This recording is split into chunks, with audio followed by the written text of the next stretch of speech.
AMK tegas sepakat tolak Tun M. Punca sebenar mengapa Kongres PKR ditangguh saat akhir. Anwar Sound AMK selepas tolak kerjasama dengan Mahathir. Akhirnya terbukti masukkan GST kesilapan terbesar.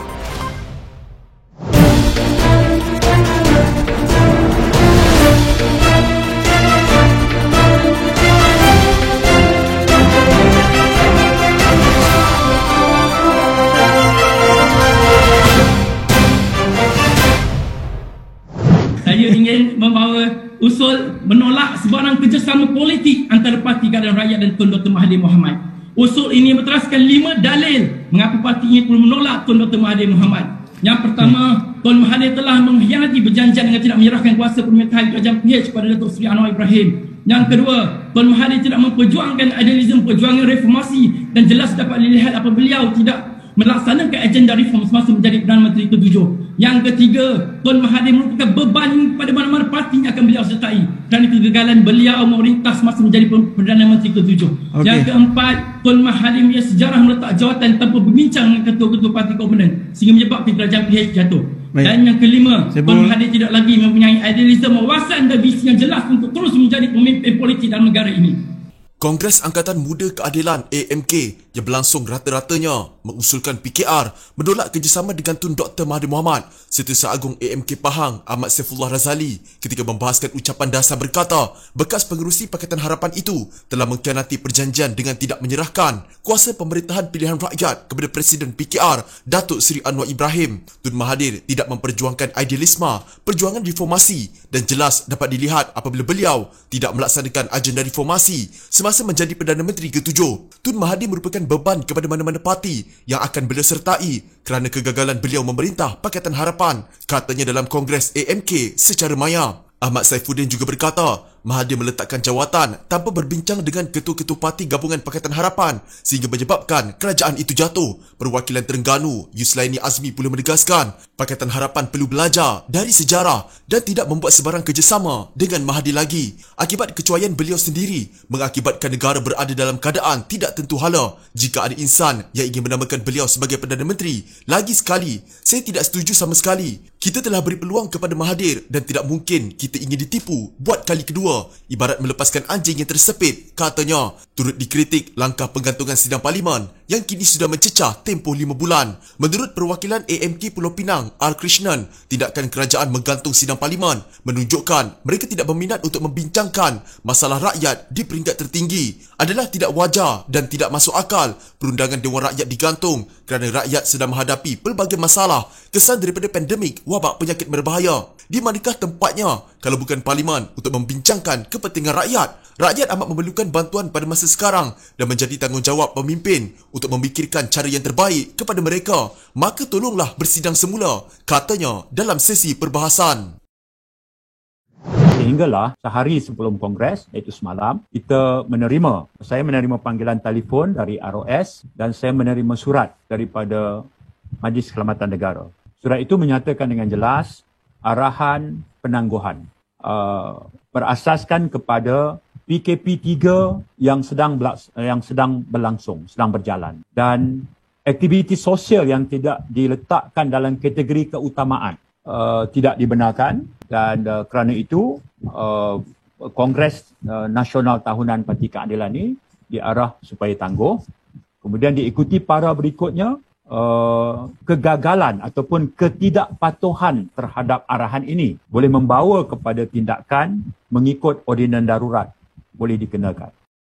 PKR mempersoalkan standard berbeza yang dikenakan terhadap parti itu berhubung prosedur operasi standard melawan wabak penyakit berbahaya. Ia selepas Majlis Keselamatan Negara mengarahkan PKR menangguhkan kongresnya yang dibuat secara dalam talian di saat-saat akhir. Pengarah komunikasi PKR Fahmi Fazil membangkitkan sejumlah kongres dalam talian yang telah dilangsungkan tanpa sebarang masalah ketika Sekatan Pergerakan Penuh yang berkuat kuasa sejak 1 Jun. Kongres Nasional PKR diarahkan MKN untuk tangguh pada saat akhir walaupun selepas Majlis Keselamatan Negara kata tiada halangan pada 27 Mei atas alasan SOP PKP tidak membenarkannya. Tapi mesyuarat agung dalam talian lain okey saja. Semua ini tak langgar SOP PKP, soalnya di Twitter. Dalam ucapan itu, dia turut melampirkan gambar sejumlah konferens dalam talian oleh organisasi lain sepanjang PKP. Ia termasuk Mesyuarat Agung Tahunan Lembaga Kenaf dan Tembakau Negara dan Koperasi Perdana My Alumni Polisisi Berhad yang dirasmikan Timbalan Menteri Pengajian Tinggi Mansur Osman. Sementara itu, Setiausaha Agung PKR Saifuddin Nasution Ismail mempersoalkan jika semua program tersebut adalah kegiatan sosial penting. Untuk PKR, SOP berbeza, katanya kepada Malaysia Kini. Terdahulu, Saifuddin berkata MKN menerusi sepucuk surat mengarahkan Kongres tahunan itu ditangguh memandangkan kegiatan sosial yang tidak penting tidak dibenarkan. PKR tidak boleh terlalu keras dan menolak segala bentuk kerjasama dengan mana-mana parti politik, sama ada daripada pembangkang atau Perikatan Nasional, menurut Presidennya Anwar Ibrahim. Dalam keadaan sekarang, kita tiada keupayaan atau bersikap terlalu keras untuk menolak segala bentuk kerjasama. Malah sekarang ini pun, selain Pakatan Harapan, kita sedia bekerjasama dengan semua rakan dari parti pembangkang. Tapi janganlah cuba bolot kuasa nak teruskan dengan cara rakus, kronisma, beri kontrak tanpa tender. Hal sedemikian tak boleh dipersetujui. Kita nak kesepakatan dengan semua kelompok pembangkang, malah dengan yang lain, kerana kita lihat ada ketegangan dalam Perikatan Nasional. Kita harus ambil sikap lebih berlapang dada dalam kerjasama untuk selamatkan negara. Negara sudah tak boleh dalam keadaan sekarang. Kerana Nakoda sekarang kapalnya sudah tiada haluan, hanyut, katanya dalam ucapan khas yang disiarkan secara langsung di Facebook. Anwar yang juga pengerusi Pakatan Harapan berkata, kesediaan untuk bekerjasama itu juga termasuk dengan pihak yang dahulu dianggap sebagai musuh, memandangkan PKR telah bekerjasama dengan pihak yang dianggap sebagai musuh sebelum ini. Anwar tidak merujuk mana-mana pihak secara khusus, namun beberapa hari lalu, Dr. Mahathir Mohamad berkata, Parti Pejuang Tanah Air mungkin tidak akan membentuk kerjasama pilihan raya dengan Pakatan Harapan. Pejuang sebaliknya mungkin akan mengusahakan kerjasama dengan Warisan dan Ikatan Demokratik Malaysia Muda dalam PRU15, katanya. Pejuang tidak ingin terkesan dengan beban yang digalas gabungan itu yang terdiri daripada PKR, DAP dan Amanah, menurut Tun Mahathir lagi. Sementara itu, sejumlah pemimpin UMNO pula secara terbuka bercakap tentang tidak akan bersama-sama Perikatan Nasional dalam PRU akan datang.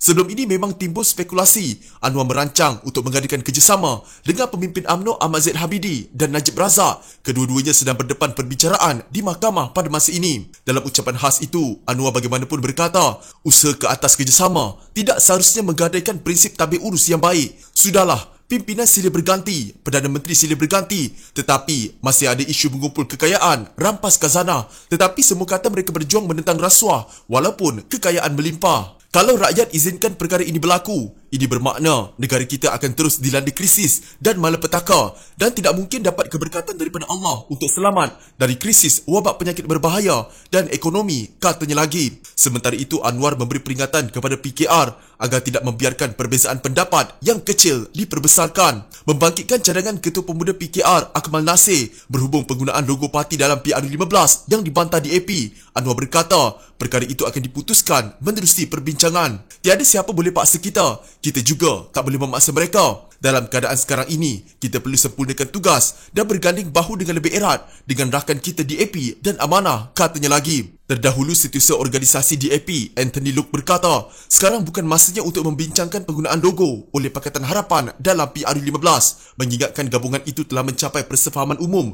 berkenaan perkara itu. Luke berkata, Pakatan Harapan pada masa ini patut memberi tumpuan sepenuhnya ke arah membantu rakyat yang terjejas akibat wabak penyakit berbahaya. Ternyata langkah Kerajaan Pakatan Harapan memasukkan cukai barangan dan perkhidmatan GST satu kesilapan besar yang menyusahkan negara dan menyebabkan masa depan negara terbantut. Datuk Seri Najib Razak berkata, hari ini menyaksikan ramalan-ramalan yang pernah dibuatnya sebelum ini menjadi realiti. Pada Ogos 2018, Najib menerusi hantaran di Facebooknya merumuskan negara hilang semua kelebihan ekonomi, sifat kompetitif dan pembangkit ekonomi yang dibolehkan oleh GST. Katanya negara juga akan kehilangan kemampuan ekonomi untuk mendepani kemelesetan ekonomi atau kejatuhan harga komoditi ekspor secara mendadak atau tiba-tiba kerana tidak mempunyai GST untuk menjadi penampan. Kerajaan juga akan kehilangan kemampuan untuk terus mendorong rakyat yang memerlukan seperti dahulu, dan apabila harga tidak turun selepas GST disifarkan, maka rakyat akan dibebankan dengan harga lebih tinggi apabila cukai jualan dan perkhidmatan dilaksanakan. Dalam hantaran itu, Najib berkata, keempat-empat faktor ini akan menjadi tamparan hebat kepada negara. Bagaimanapun secara sinis ahli parlimen pekan itu berkata, semasa itu ramai rakyat yang masih membeli hantaran-hantarannya sebab mereka belum sedar mereka telah digencing. Namun sekarang sudah berkurangan selepas ramai rakyat dahulu telah pulih. Beliau mengulas 3 alasan Tengku Zafrul kenapa hasil kerajaan turun sehingga pakej bantuan Pemerkasa Plus semakin kecil untuk membantu rakyat ketika Perintah Kawalan Pergerakan selama 1.5 bulan ini. Salah satu alasan Menteri Keuangan itu ialah Malaysia tidak ada lagi GST. Negara-negara jiran lebih kompetitif atau menarik selepas berjaya mengurangkan kadar cukai korporat, terutamanya negara Indonesia. Oleh itu, kemelesetan ekonomi semasa pandemik memberi tamparan hebat yang menjejaskan hasil kerajaan seperti disebut Menteri Keuangan Datuk Seri Tengku Zafrul Aziz. Akibatnya kerajaan tidak mampu membantu rakyat, terutamanya ketika kemelesetan ekonomi yang mana rakyat paling memerlukannya.